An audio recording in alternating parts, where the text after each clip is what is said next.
大家好，這裡是新人 UP 主新世紀的旅行者。今天我们要講的是日本民營航天。說起日本的民營火箭，整體水平倒是不怎麼出眾，在液體火箭與固體火箭領域都只能分別找出一家公司。不過他們二位整過的狠活可是一個不少，往天上發射的東西也是一個比一個神奇。前排提示不止封面中那尊大佛還有更震撼人心的奇葩。廢話少說，我們先來看看液體火箭領域星際科技公司的表現吧。星際科技公司的創始人堀江貴文於1972年出生於日本福岡縣的一個普通家庭。小堀江非常的有能，靠自己努力考上了東大，但沒過2年他就覺得這上大學真是太沒有前途了。90年代末的堀江嗅到了互聯網風口，於是果斷輟學，和2個同學一起開啟了互聯網公司，並順勢起飛，實現了階級躍升。在頭幾年開法拉利、炸街和包養模特都玩膩了之後，脫離了低級趣味的堀江決定整點更有意義的東西。他在90年代末就和同學們一起加入過火箭俱樂部。2003年，他出錢將業餘俱樂部升級為了公司，這就是星際科技公司的前身。不過當時他們還沒有改成這個名，而是簡稱為 SNS。公司剛成立時還沒有什麼技術，他們就決定先研制一些簡單的液體火箭發動機。在燃料選擇上，他們使用了液氧和酒精。行吧，至少沒有用双氧水。在折騰了幾年之後，他們研制出來了100公斤，也就是0.1噸推力的酒精發動機。下一步就是給火箭發動機造一個艦體。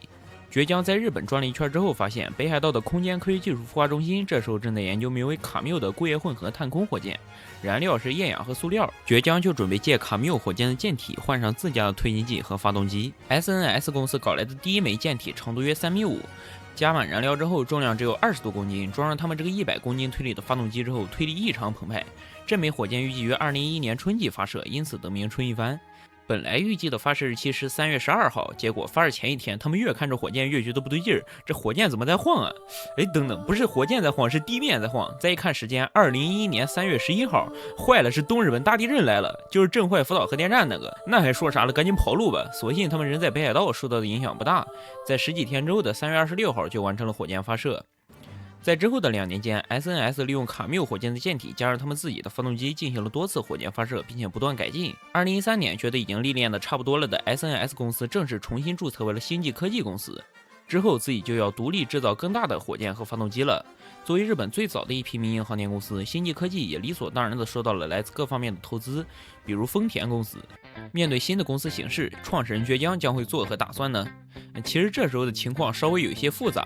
簡單來說，堀江剛從監獄裡出來。不是，這是咱們奇葩航天系列裡第幾個進局子的了？搞航天怎麼也成高危工作了？不過堀江倒不是因為搞航天進的監獄，而是因為之前讓他起飛的那個互聯網公司被發現了財務造假。這事其實在2006年就被發現了，不過堀江十分的倔強，就是不認罪。通過交巨量保證金和拖字訣，愣是拖到了2011年才最終被逮進去，並服刑2年至2013年。這導致了一個非常嚴重的後果。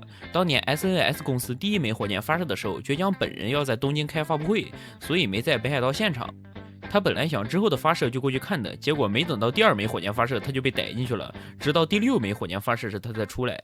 出來之後的堀江也沒有親自擔任星際科技公司的 CEO， 而是安排了東京工業大學畢業的道川孝宏。他自己的生活倒是越來越豐富多彩，演員、歌手、廚師、主持人、作家全部體驗了一遍。現在成為了一名網紅，在油管和 X 上有幾百萬粉絲。因為長得像哆啦 A 夢，還被粉絲們稱為堀江 A 夢。這真的像哆啦 A 夢嗎？不用管這麼多了。總之，由堀江 A 夢任命的新 CEO 道川孝宏將主持星際科技公司未来的發展了。在最後一枚由卡繆改装並被百奇巧克力棒贊助的火箭發射成功之後，星際科技開啟了更大號的MOMO探空火箭的研發，其設計飛行高度超過100公里，可以進入太空。哎呀，這真是取了個好名啊！現在大家提起MOMO想到的可能是那個粉色小恐龍的頭像，但前幾年你要去搜這個詞兒，搜到的會是一張恐怖圖片啊！大家千萬不要去嘗試啊，怪嚇人的。星際科技的MOMO火箭長度約9.9米，重量1.1噸，使用一台星際科技公司新研發的1.2噸液氧酒精發動機，可以將數十公斤的載荷送入太空，但是沒辦法入軌。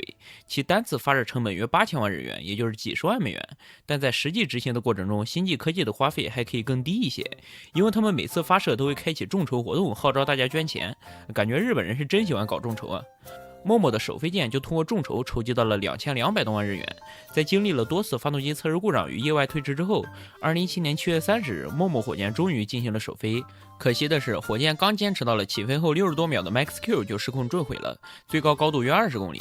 在吸取了經驗之後，他們將火箭結構進行了加強，還把冷氣 RCS 改成了熱气 RCS。2018年4月底，陌陌2號機準備發射，這次同樣通過眾籌籌集到了2800多萬日元。但在4月底發射前，火箭因為閥門故障被迫推遲，星際科技就想着換個日期發射，最後選來選去，6月30號怎麼樣？哎呀，這日期一看就吉利，都不敢想幾年之後會發生什麼。於是乎，2018年6月30號，陌陌2號機就這樣發射了。結果也是想都不用想，還敢在6月30號發射，起飛後4秒，發動機就關機了，火箭直接掉下來，連發射台一塊炸稀碎，一起上西天了。發射再次失敗之後，星際科技改進了陌陌火箭的阀門與管路，並於2019年5月4日發射了陌陌3號機，這次依舊眾籌到了2000多萬日元。發射時他們還整了個活兒，由於日本這個詭異的倒計時傳統，別的國家倒計時都是倒數10秒，他們非得從幾百秒開始倒計時，硬生生的把倒計時這種事兒幹成了體力活。星際科技就想着能不能偷點懶，整個機器配音得了，找誰好呢？要不初音未来怎麼樣？於是乎，初音未来就这樣幹起了倒計時播報員的工作。由于他們發射場在北海道嘛，所以來的還是雪未來。在初音的 buff 加持之下，陌陌3號機一舉獲得成功，火箭最大飛行高度達到了113公里，比新謝潑德的一般飛行高度還高。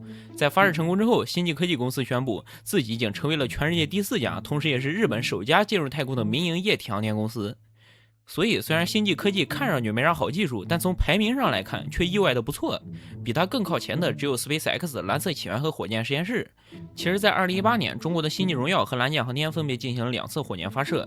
星際榮耀發射的是亞軌道火箭雙曲線1號 S， 火箭成功進入太空，而藍箭航天發射的是軌道級火箭朱雀1號。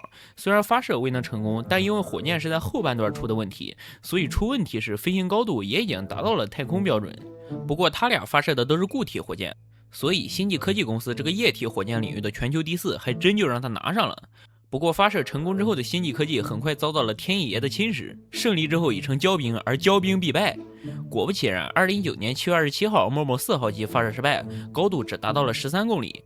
這次火箭整隻罩裡除了科學載荷之外，還裝了各種各樣奇怪的東西，什麼漢堡、咖啡豆、玻璃杯、毛絨玩具、紙飛機等等，全部跟着火箭一起歸西了。星際科技在對火箭進行簡單的改進之後，準備於2020年初再發射一次陌陌火箭，這次同樣帶了一大堆奇怪的東西上去，什麼水煙、清酒、麥克風、咖啡豆，他們還在火箭底下放置章魚燒，用火箭尾焰來燒烤，這是真倒的槽雅座啊！到了發射日期，火箭卻飛不起來，原因也很簡單，20年來疫情了，發射日期只能根據疫情防控要求不斷推遲。他們還借此又發起了一輪眾籌，號召大家幫助他們共度難關，這次一舉籌到了4000多萬日元。可惜的是，這些資金並沒有改變火箭的發射結果，火箭發射再次失敗，最高高度只有11.5公里。在連續2次發射失敗之後，星際科技從敗兵轉為哀兵，而哀兵必勝。於是乎，2021年7月3日，陌陌火箭第6次發射終於再次取得成功。這次發射還是用了改進版本的陌陌 V1 火箭，火箭的長度、重量和推力都有一定程度的提升。這枚火箭還被命名為螺旋火箭，顧名思義啊，你看這個塗裝就能明白為啥這樣命名。另外值得注意的是，這第6枚陌陌火箭的編號是7號機，制造更早的6號機因為種種原因導致發射推遲，實際的發射時間比7號機還要晚一些。不過也沒晚多少，在不到1個月之後的7月31日，陌陌6號機完成了陌陌火箭的第7次發射，同時也是最後一次發射。而這次發射必然給人類航天史上留下不可磨滅的狠活。僅從這火箭這個外表塗裝，你就能感受到濃濃的王霸之氣。瞧瞧這大紅塗裝，上面還有標語“愛與自由”。如果光讀這4個字，看上去還十分偉光正呢。但壞就壞在這標語後面還有完整的標語是“愛與自由與 Tenga”。沒錯，就是你們想的那個 Tenga， 那個造情趣用品的 Tenga。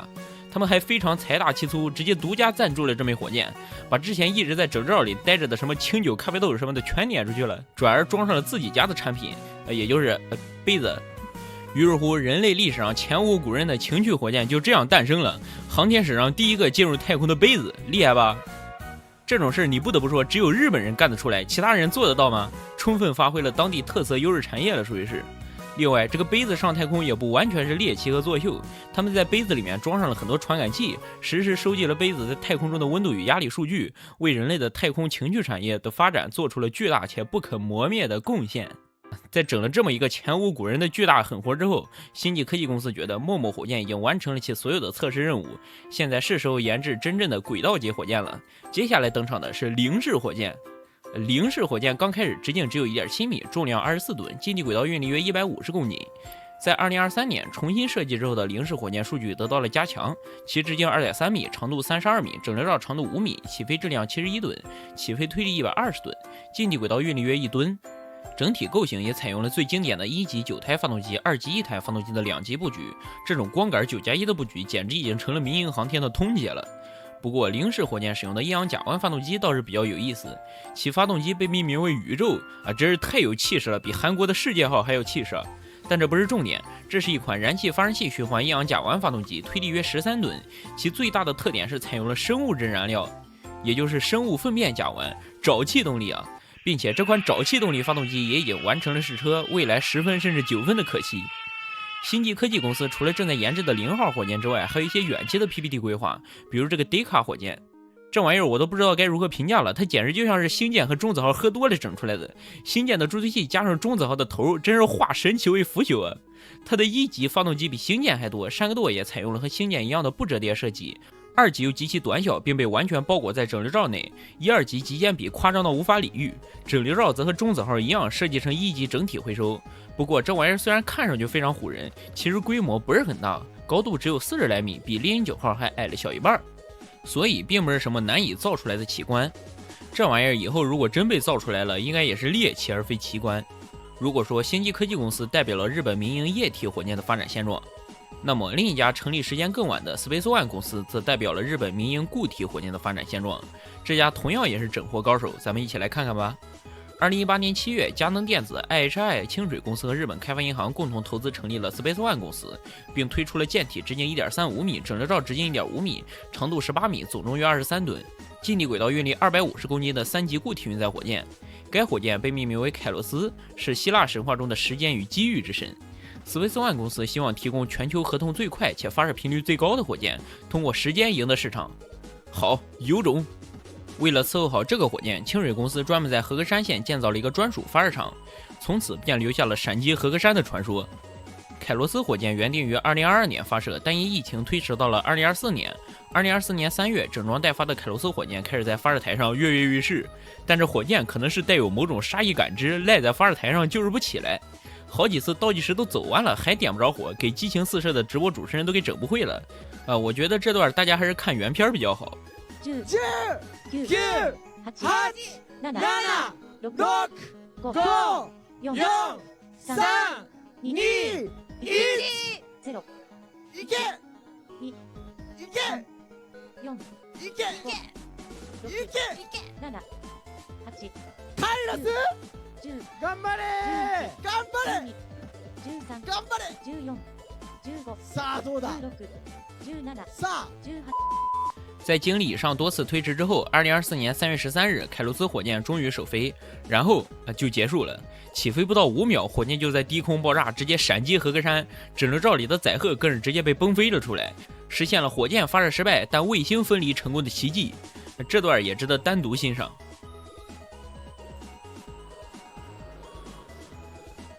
哎呀！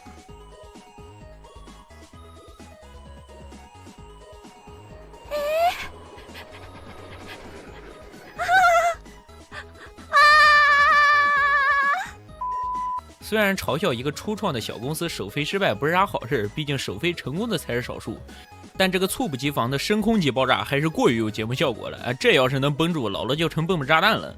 2024年12月，第2枚凱羅斯火箭再次嘗試發射，這次火箭搭載了5個載荷，除了4個正經衛星之外，還有台灣省提供的一尊佛像，真正意義上的送佛上天。人家也是有理由的，送佛上天之後，信徒們就可以在地面上更方便的頂禮膜拜了。但很可惜的是，佛並沒有上天，反而上了西天。在又經歷了多次推遲之後，2024年12月18日，凱羅斯火箭再次起飛，這次比上次表現好一些，但依然未能成功發射。在火箭發射80秒後，1級的矢量控制系統出現故障，火箭姿態失控，但失控的火箭旋轉着繼續往上飛。發射後141秒，火箭完成1、2級分離，之後2級正常點火並試圖恢復姿態，整流罩也在168秒後正常分離。但因為1級故障造成的偏差過大，後面怎麼修也修不回來了。在發射後187秒，火箭飛行終止系統 FTS 啟動，自毀高度為110公里。雖然沒有成功入軌，但至少進入太空了，是吧？在連續2次發射失敗之後 ，SpaceOne 公司也感覺有點肉疼，是時候想辦法回血了。於是乎，他們也開始玩起了眾籌火箭，真是傳統異能啊！而且這次他們一口氣籌到了8000萬日元。當然，也有人懷疑他們這錢是為了面子自己給自己刷的。由于這些年日本的航天產業與虛擬主播產業同步發展，所以如果你參加這次眾籌，還能收到特殊小禮品，比如天文 VTuber 星艦原像的解說，還有大家更熟悉的宇推的特別直播與感謝信等等。你看，這又是充分發揮當地特色優勢產業了。不過嘛，這眾籌的第3次發射依然沒能取得成功。在又經歷了多次推遲之後，2026年3月4日，第3枚凱洛斯火箭發射升空，但在發射後70秒失控自毀。都說再1再2不再3，這3回啊3回，小型固體火箭還能連續敗3次，說實話確實有點菜了。在這次失敗之後 ，Space One 受到了越來越多的質疑，他們未來還能不能挺過來並建設到成功，就留給時間慢慢檢驗吧。其實本期視頻說下來，日本民營航天到現在都沒有一款能夠成功入軌的火箭，看起來確實挺菜的。但從另一個角度上來講，世界上玩得轉民營航天的只有中美。如果除去維珍軌道這種英美混合企業，所有歐洲、俄羅斯、印度、日本等國的民營航天基本都是菜雞互啄，一個能入軌的都沒有。對於二流航天國家們來說，這種情況或許才是其民營航天發展的真實寫照。以上就是本期視頻的全部內容了。如果你喜歡本期視頻，還請不忘點讚、投幣、關注、收藏。這裡是新人 UP 主新世紀的旅行者，讓我們下期再見。